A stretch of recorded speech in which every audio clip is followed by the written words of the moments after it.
Sulmi në Iber Lepenc, skenari përgatitur nga Serbia, thonë njohësit e sigurisë. RTK siguron këtë akuzën e plot. Komisioni Qendror Zgjedhor nuk I certifikon kandidatët për deputet nga lista serbe.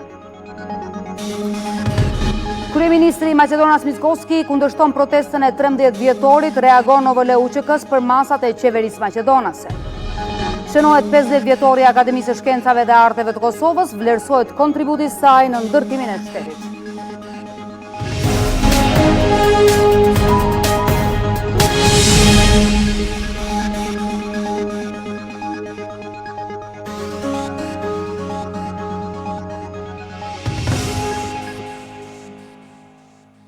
Mirëmbrëma, hetimet një vjeçare për sulmin në Iber Lepenc kanë nxjerrë në pas skenarin e përgatitur me përpikmëri nga 3 të dyshuarit e nacionalitetit serb. Pas këtij skenari, sipas njohësve të sigurisë, qëndron shteti serb. Në hetimin e rastit mori pjesë edhe FBI, e cila identifikoi 3 dyshuarit përmes dheut që u gjet në qizmet e tyre. Ndërkaq njëri nga të akuzuarit dyshohet të jetë agent I shërbimit informativ ushtarak të Serbisë. RTK ka siguruar atë akuzën e prokurorisë së shtetit ndaj tyre. Kjo rrjedhë qet uji në Zubin Potok u bë skenë e një prej sulmeve më të rënda ndaj sigurisë kombëtare të Republikës. Gjithçka që nisi në heshtje fshehtësi mbrapa kishte një skenar e objektivi ishte I qartë të goditej infrastruktura kritike e Kosovës. RTK ka siguruar akt akuzën e prokurorisë speciale të Kosovës ndaj 3 të akuzuarve të nacionalitetit serb për sulmin në Iber Lepenc. Autorët e sulmit u identifikuan pasi në hetimin e rastit u përfshi edhe Byroja Federale e Hetimeve të SHBA-s, që ndryshe njihet si FBI, e njëjta kishte kryer analizat e dheut të cilat u gjetën në qizmet e të dyshuarve. Sulmi u ekzekutua në këtë vend më 29 nëntor të 2024 rreth orës 18:50. Të akuzuarit vendosën një sasi të konsiderueshme të eksplozivit në brendësi të kanalit. Eksplozivi u vendos në çantë, e çanta përmes një litari u lidh në shtyllën e betonit.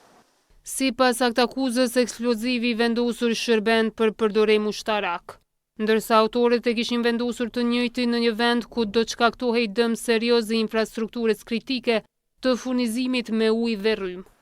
Si rrjedhoi u ndal furnizimi me ujë të pishëm për qytetarët, u pengua furnizimi me ujë për Kekun e u rrezikua prodhimi I rrymës në nivel vendi.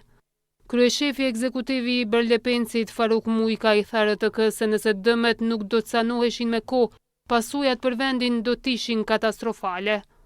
Si pasojë e këtij akti kriminal u dëmtuar rënd pjesa fundore dhe një raballine e akuaduktit, duke rrezikuar seriozisht furnizimin me ujë për të gjithë konsumatorët që shërbejen nga ky sistem. Gjatë gjithë procesit të riparimit janë ndërmarrë masa të veçanta për të siguruar sasi të mjaftueshme uji për termocentralin Kosova B, duke parandaluar çdo ndërprerje të mundshme të furnizimit energjetik. Këto masa kanë qenë jetike për ta shmangur një krizë të dyfisht energjetike dhe ujore.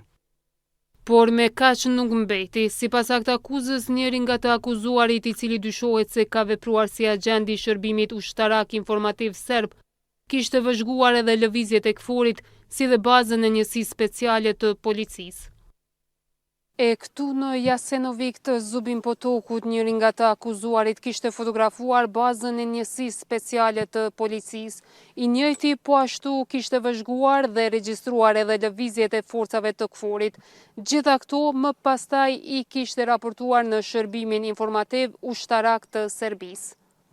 Hetimet zbuluan se brenda shtëpive të dyshuarve ishin ruajtur armë luftarake, municion, pajisje ushtarake e mjete komunikimi e maskimi. Kjo tregon seriozitetin dhe qasjen deri në detajet më të fundit që të arrihet e vërteta e patjetërsuar. Duke pas parasysh që institucionet tona kanë bashkëpunuar konstant me një agjenci që është më kredibilja në botë, dhe këtu shpërdorur faktikisht teknika kriminalistike. Të 3 të akuzuarit pritet të përballen me akuzat për sulm terrorist, teksa JPV I dyshuar si agent I Serbisë edhe për spionazh dhe bashkëpunim me shërbimin ushtarak serb. Kryeministri në detyrë Albin Kurti ka lavdëruar institucionet e drejtësisë për hetimin dhe ngritjen e aktakuzës kundër 3 serbëve për shpërtimin terrorist në kanalin e Iber Lepencit. Siç e kam thënë në konferencën e jashtëzakonshme pak orë pas shpërthimit të kanalit, në bazë të informacioneve që kam marrë nga institucionet e sigurisë, sulmi ka ardhur nga Serbia, fqinji ynë verior, agresiv e armiqësor. Tashmë është në rrugë të mbarë hetimi i këtij rasti, ku janë siguruar prova se pikërisht 3 serbët akuzuar ishin në vendin e ngjarjes natën kritike. Për gjë falenderoj institucionet përkatëse të Republikës Kosovës dhe FBI-n nga Shtetet e Bashkuara të Amerikës për punën profesionale të kryer në këtë rast. Mund t'ju siguroj se në bazë të informacioneve të inteligjencës, të akuzuarit kanë qenë pjesë e strukturave ilegale të Serbisë dhe janë në mesin e të përfshirëve në realizimin e sulmit.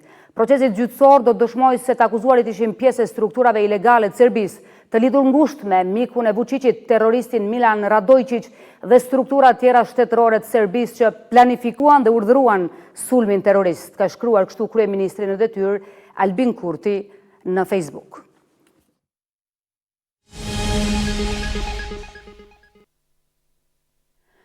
Do të ndrojmë tani temë. Kandidatët për deputet të listës serbe nuk janë certifikuar nga Komisioni Qendror Zgjedhor. Antarët e KQZ-s nga lëvizja vetëvendosje votuan kundër, ndërkaq të tjerët abstenuan. Komisioni Qendror i Zgjedhjeve në mbledhjen e sotme nuk i ka certifikuar kandidatët për deputet nga lista serbe, pasi për certifikimin e listës me 33 emra të këtij subjekti politik serb votuan vetëm 4 antarë, 2 ishin kundër e 6 të tjerë abstenuan. Fillimisht listën e kundërshtoi antari i vetëvendosjes Sami Kurteshi. Për të gjitha ato që janë sqaruar edhe më herët, unë, ose që edhe kolegu im, jam kundër certifikimit listës serbe bashkë me kandidatët e tyre.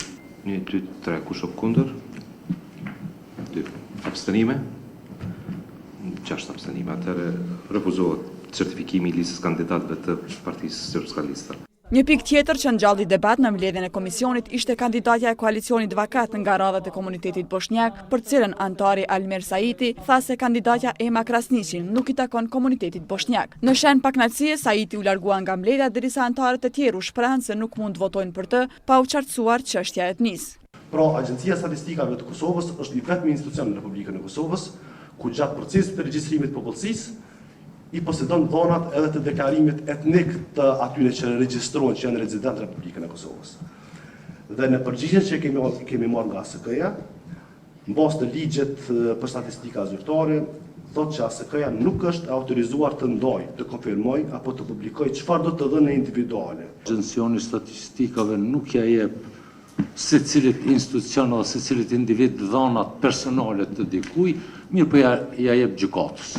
Unë personalisht abstenoj sa i përket kandidaturës në fjalë, po mendoj kandidatit, dhe për pjesën tjetër të listës nuk kam problem, faleminderit. Unë nuk mundem me qenë pjesë e votimit, qoftë për gëzimin e zonjës për shembull që ka kandidu, ose për certifikimin e saj. Kush është për?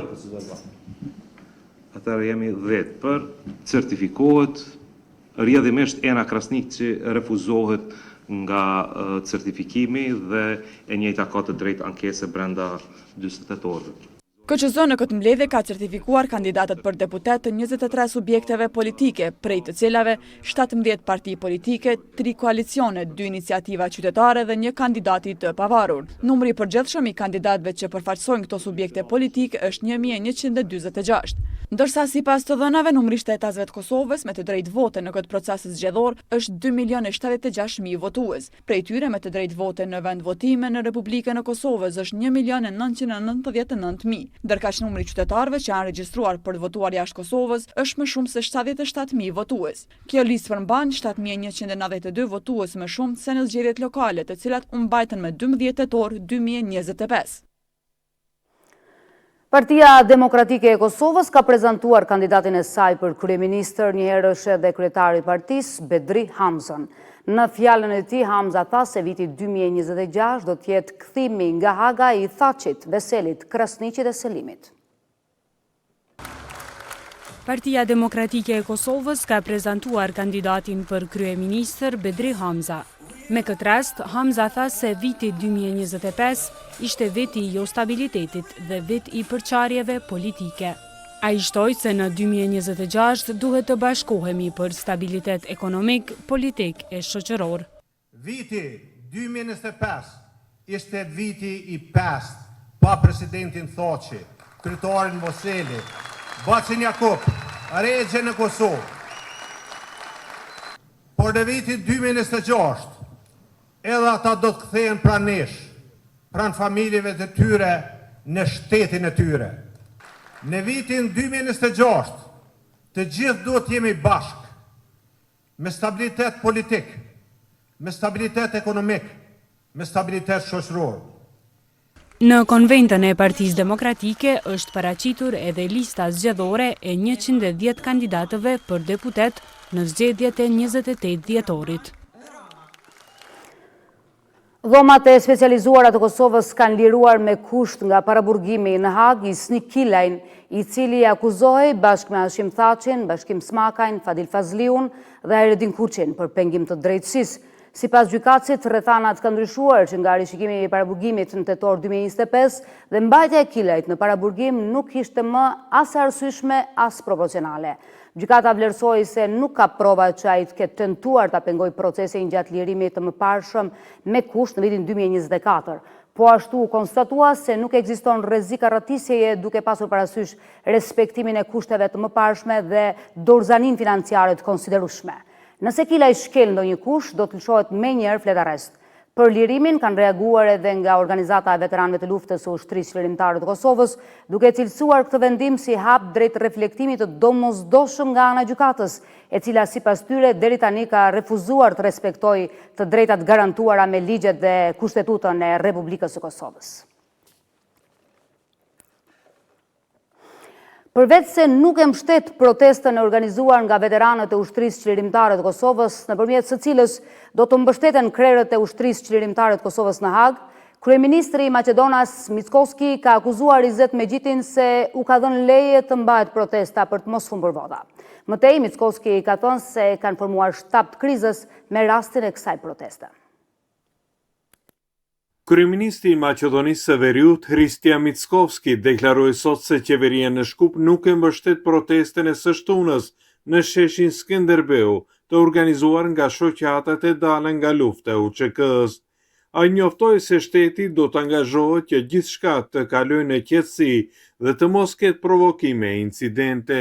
Žalam što ima i takvi koji što... Më vjen keq që ka të tillë që mbështesin këtë proces publikisht, edhe pse sipas meje nuk ishte nevojë të ndodhte ajo, por ai është vetëm vendimi i tyre dhe nuk do doja ta komentoj. Ne si qeveri do të bëjmë gjithçka që është në fuqinë tonë, që nga pranimi në kufi deri në realizimin dhe organizimin e këtij marshi protestues të kalojë në mënyrën më të mirë të mundshme. Për këtë janë të informuar edhe partnerët tanë strategjik. Kemi formuar dhe shtab të krizës për të ndjekur të gjitha aktivitetet 24 orë para dhe pas protestës.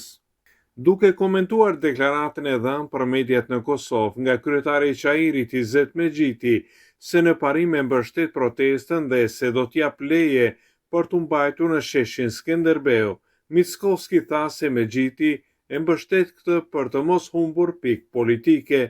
Sipas Mickoskit, vendimi i Megjitit është për shkak të presionit të organizatorëve me mendimin se nëse nuk e përkrah, do të humbë pikë politike e që është vendimi i gabuar. Protesta e paralajmëruar për të shtunën në Shkup vjen pas atyre që u mbajtën në Prishtinë dhe në Tiranë. Kategoritë e dala nga lufta e ushtrisë qlirimtare të Kosovës njoftojnë opinionin publik se protesta e paralajmëruar më 13 dhjetor në Shkup është protestë paqësore, qytetare dhe gjithëpërfshirëse e organizuar në mbrojtje të dinjitetit tonë dhe të kundërshtimit të padrejtësive në Hag. Deklaratat e kryeministrit Mickoski për formimin e një shtabi krize vetëm sa krijojnë tension të panevojshëm dhe përpiqen ta paraqesin një tubim demokratik si rrezik. Ne sigurojmë qytetarët dhe gjithë pjesëmarrësit se protesta është organizuar në koordinim të plot, është e qetë, nuk ka prapavi partijake dhe nuk ka asnjë arsye për dramatizim, thuhet kështu në komunikatën e Organizatës së Veteranëve të Luftës së Ushtrisë Qlirimtare të Kosovës. Ju përcjell tani të tjera zhvillime të ditës. Në mungesë të akuzuarës, Rozeta Hajdari, seanca e shqyrtimit fillestar në rastin e rezervave shtetërore dështoi të mbajë sot. Sipas gjyqtarit, gjykata ja ka dërguar ftesën ministres në detyrë të industrisë, por nga e cila nuk kanë pranuar fletkthesën. Në seancë morën pjesë të akuzuarit e tjerë, por që megjithatë seanca u shty për 13 janar. Për seancën e sotme ka reaguar Hajdari, e cila ka thënë se nuk ka pranuar ftesë nga gjykata, por nga gjykata themelore kanë thënë për të kënë se ja kanë nisur ftesën Hajdarit përmes adresës elektronike. Në gjykatën themelore të Prishtinës të mërkurën ishte parapar fillimi i gjykimit në rastin e rezervave shtetërore, ku të akuzuar janë Ministrja në Detyre Tregtisë Rozeta Hajdari bashkë me Irfan Lipovicën, Hafiz Garën e Ridvan Muharremin. Por në mungesë të akuzuarës Hajdari, seanca shqyrtimit fillestar për këtë rast u shty për vitin e ardhshëm, ndonse sipas gjyqtarit Avni Sylla, gjykata ja ka dërguar ftesën edhe ministrës në detyrë, por nga e cila nuk kanë marrë asnjë përgjigje. Akuzuarës Rozeta Hajdari dhe mbrojtësit të akuzuarit Irfan Lipovica u ka të temë, orën seanca e sotme e shqyrtimit fillestar nuk ka kushte të mbajtur. Seanca e radhës aktuar për datë 13 janar, ora 9:30. Ndërkohë Sylla njoftoi se zyra e avokaturës shtetërore ka dërguar një njoftim në gjykatë lidhur me rastin. Përmes një parashtresë e dërguar gjykatës ka njoftuar se lidhur me këtë çështje kanë iniciuar pagjimin në gjykatën komerciale në Prishtinë. Avokati Ridvan Muharremit Mahmud Halimi kërkoi nga trupi gjykues deklasifikim të dokumenteve lidhur me rastin. Pas dështimit të seancës ka reaguar Ministrja në Detyrë Rozeta Hajdari, e cila ka mohuar të ketë marrë ftesën nga gjykata. Për seancën e sotme gjyqësore lidhur me çështjen e rezervave shtetërore të madrave, ju njoftoj se unë nuk kam pranuar ndonjë thirrje për seancë nga ana e gjykatës. Në momentin që pranoj thirrjen nga gjykata për seancën e ardhshme do të paraqitem në seancë gjyqësore, ka shkruar Hajdari në rrjetet sociale. Derisa nga gjykata themelore në Prishtinë kanë thënë për televizionin se ja ka nisur ftesën Hajdarit. Ju njoftojmë se gjykata themelore në Prishtinë, departamentit special me datën 19/11/2025 përmes postës ka dorëzuar ftesën për të pandehurën R.H për paraqitje në seancën fillestare të datës 10/12/2025. Mirë po gjykata deri më tani nuk ka pranuar flet kthesën për të vërtetuar nëse njëjta ka pranuar ftesën në mënyrë të rregullt apo jo. Më 11 nëntor, prokuroria speciale ka ngritur akt akuzë ndaj Hajdarit, Lipovicës dhe Garës për veprën penale, keqpërdorim i pozitës apo autoritetit zyrtar dhe zbulim i fshehtësisë zyrtare. Kurse ndaj Ridvan Muharremit ka ngritur akt akuzë në ndyshimin për ndihmë në kryerjen e veprës penale të keqpërdorimit të pozitës apo autoritetit zyrtar. Sipas akt akuzës, Rozeta Hajdari, Irfan Lipovica dhe Hafiz Gara akuzohen se gjatë muajve shkurt mars të vitit 2022 në bashkëkryerje kanë keqpërdorur detyra zyrtare me qëllim përfitimi pasuror për personat të tjerë, duke shkaktuar dëm buxhetit të Kosovës rreth 3 milion euro. Është shënuar ceremonia përmbyllëse e projektit Veprimi kundër diskriminimit për gjithë. Në kuadër të kësaj ceremonie, pjesëmarrësit patën mundësi të shohin edhe ekspozitën e përgatitur nga nxënësit. Në kuadër të ditës ndërkombëtare të drejtave të njeriut, u shënua ceremonia përmbyllëse e projektit Veprimi kundër diskriminimit për të gjithë. Aty u tha se ky projekt që është zbatuar në 15 shkolla ka shërbyer si thirrje për barazi e dinjitet dhe se gjatë 3 viteve të zbatimit ka pasur ndikim në 11 komunat e përfshira. Ky projekt nuk ka qenë vetëm punë në terren, ka qenë përqafimi i munguar, ka qenë fjala e parë ngrohtë pas shumë heshtjes, ka qenë drita që është ndezur. Në 15 shkolla, në 11 komuna të ndryshme, ky projekt nuk ka qenë vetëm fushat apo plan pune, ka qenë veprim, një thirrje për drejtësi, për barazi, për dinjitet njerëzor. Sfidat janë akoma ekzistuese dhe reale. Ende ka fëmijë që përjetojnë diskriminimin në forma të hapura apo në forma të fshehura, si dhe komunitetet që ballafaqohen me barriera historike dhe sociale, të cilat kërkojnë jo vetëm politika të qarta, por vullnet dhe veprim të përbashkët. Jemi krenar të ndajmë disa rezultate që janë arritur së bashku, përmirësimi kapaciteteve për të adresuar diskriminimin dhe gjuhën e urrëqes, zhvillimi i aftësive në mesin e të rinjve për të ngritur zërin kundër gjuhës së urrëqes dhe diskriminimit. Ndryshimi fillon me ndërgjegjësimin dhe të kuptuarit të këtyre aspekteve nga shoqëria. Në kuadër të aktivitetit, pjesëmarrësit patën mundësi të shohin edhe ekspozitën e përgatitur nga nxënësit.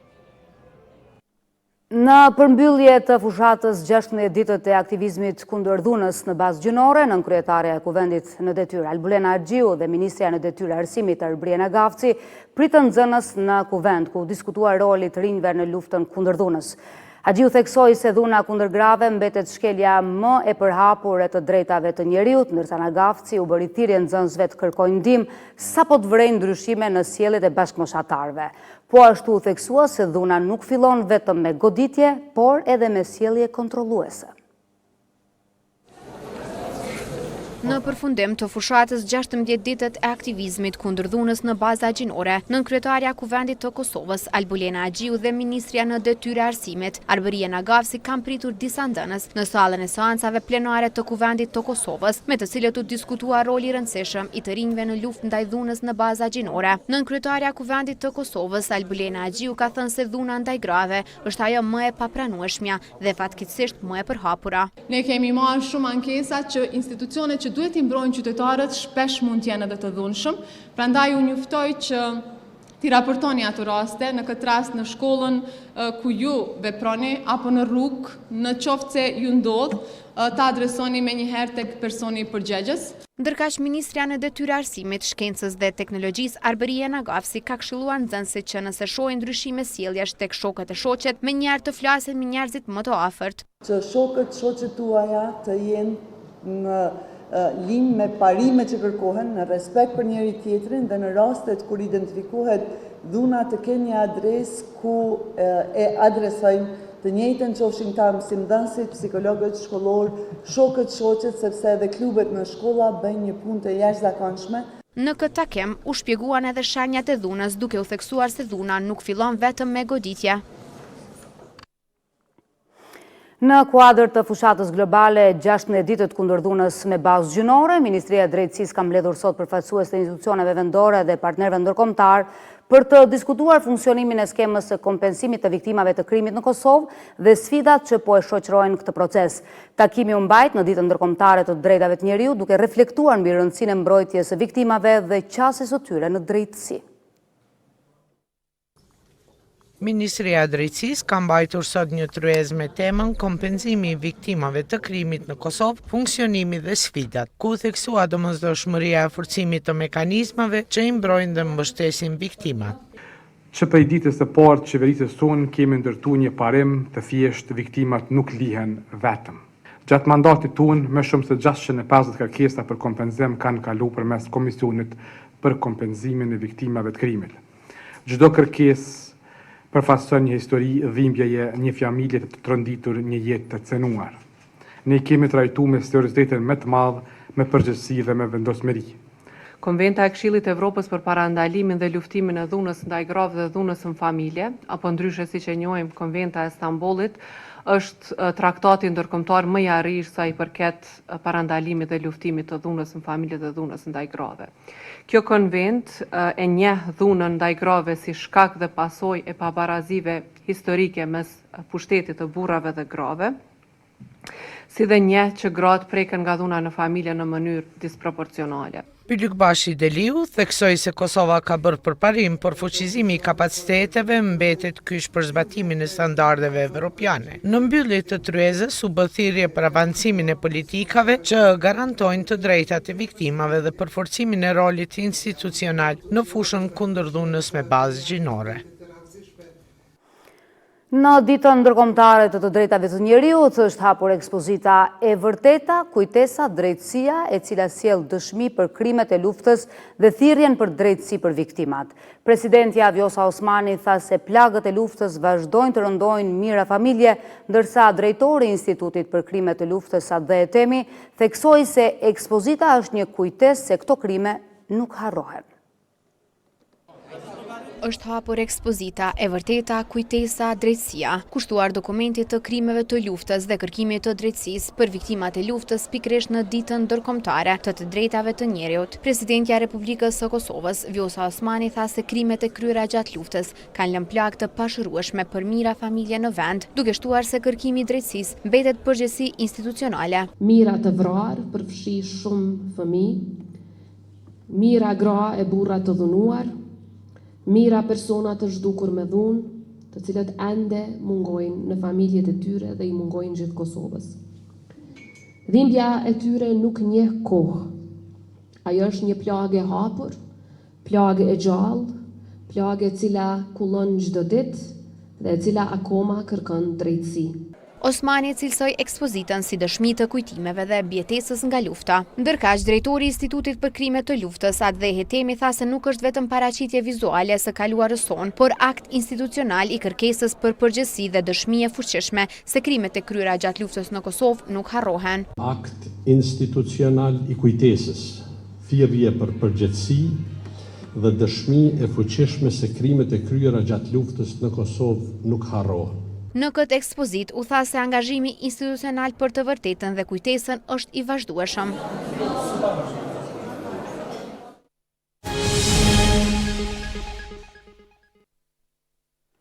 Është shënuar jubileu i 50 vjetorit të themelimit të Akademisë së Shkencave dhe Arteve të Kosovës, tempullit të dijes, kulturës dhe mendimit akademik. Në këtë ceremoni morën pjesë udhëheqësit më të lartë të shtetit dhe presidenti i Shqipërisë, Bajram Begaj. Për gjysmë shekulli, Akademia e Shkencave e Arteve Kosovës ishte zëri autoritativ i shkencës dhe krijimtarisë, duke udhëhequr me vizion, duke mbrojtur identitetin dhe ndriçuar rrugën e zhvillimit të vendit. Ky institucion emblem feston jo vetëm vitet, por historinë e një kontributi të pamatshëm për shtetin dhe kombin. Akademia është institucion honorific, vetëm me ndikim moral dhe intelektual mbi zhvillimet e përgjithshme shoqërore në mënyrë të veçantë në zhvillimin e mendimit shkencor në veprimtaritë publike, arsimore, kulturore dhe artistike. Në periudhat më të vështira të historisë sonë, Akademia është ndruar në një qendër të rezistencës intelektuale. Tu mbrojt fjala shqipe, kultura, trashëgimia dhe historia e popullit shqiptar të Kosovës. Presidentja Vjosa Osmani dhe homologu i saj, Bajram Begaj, me pjesëmarrjen e tyre nderuan veprimtarinë krijuese të akademikëve. Prej 5 dekadash, akademikët e Kosovës kanë punuar në rrethana jashtëzakonisht të vështira kohë pas kohe, por synimi ishte të mbrohet gjuha, të mbrohet kultura, e mbi të gjitha të mbrohet interesi kombëtar. Kremtojmë rrugtimin gjysmë shekullor të dijes, sakrificës dhe përkushtimit intelektual, qytetar dhe kombëtar. Festojmë jetën e një institucioni që lindi në kushtet vështira, por që u ngrit në lartësinë e institucione të tjera si motra të kombeve të zhvilluara. Krijimtaria dhe mendimi akademik ishte dhe do të jetë udhërrëfim për synime madhore politike, nënvizoi kryeministri në detyrë Albin Kurti. Akademia e Shkencave dhe Arteve të Kosovës është institucioni më sipëror, ku nuk ka mendim që nuk mund të thuhet, nuk ka hipotezë që nuk mund të ngritet, dhe ku nuk ka debat që nuk mund të bëhet.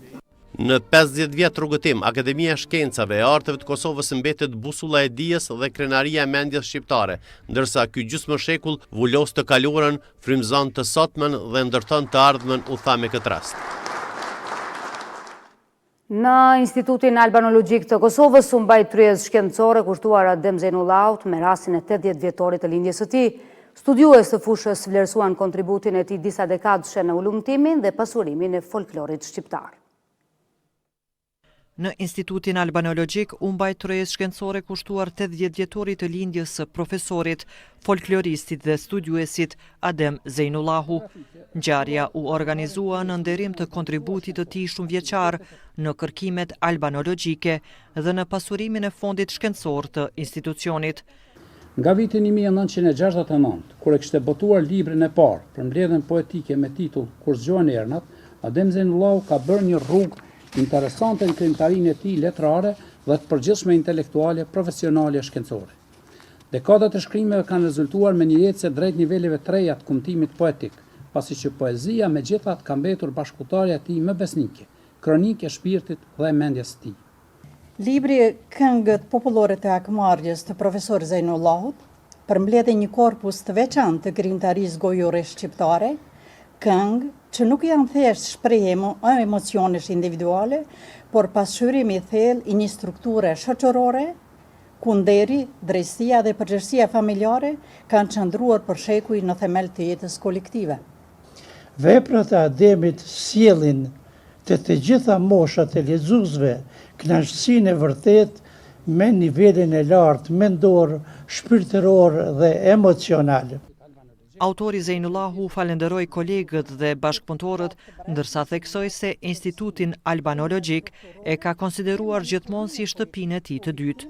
Ky institucion në vazhdimsi ishte jo vetëm simbol i shkencës dhe kulturës, që deri me tash ka botuar më se 800 tituj vepra të ndryshme me mjera e mjera faqesh, por njëherit ishte edhe simbol dhe i qendresës dhe kundërvënjes së barbarisë serboslave me dekada të tëra. Adem Zejnullahu është autor dhe bashkautor i rreth 40 veprave nga monografitë dhe studimet shkencore te krijimtaria letrare, si dhe redaktori qindra botimeve që përbëjnë një pasuri të vyer të albanologjisë shqiptare.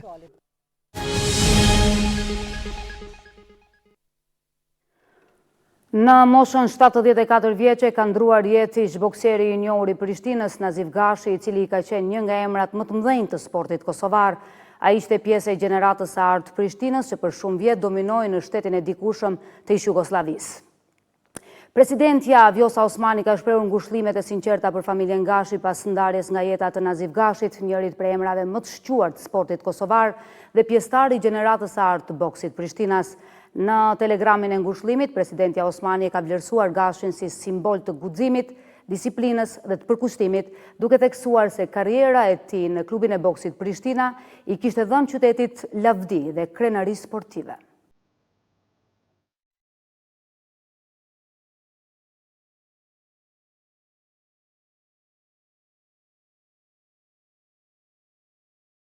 Ka ndruar jetë sot në moshën 74 vjeçare ish bokseri i njohur i klubit të boksit Prishtina dhe ish selektori i Kosovës në boks Nazif Gashi.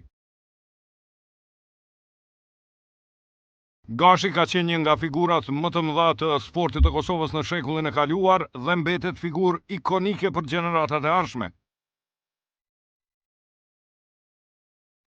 Nazif Gashi është 5 herë kampion i ish Jugosllavisë me klubin e boksit Prishtina dhe një ndër më meritorët për këtë fitore.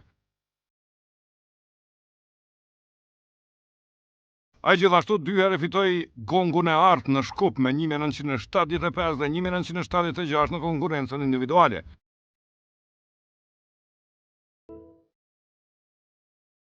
Nazif Gashi në vitin 2002 u emërua selektori i Kosovës në boks dhe qëndroi në atë pozitë deri në vitin 2005.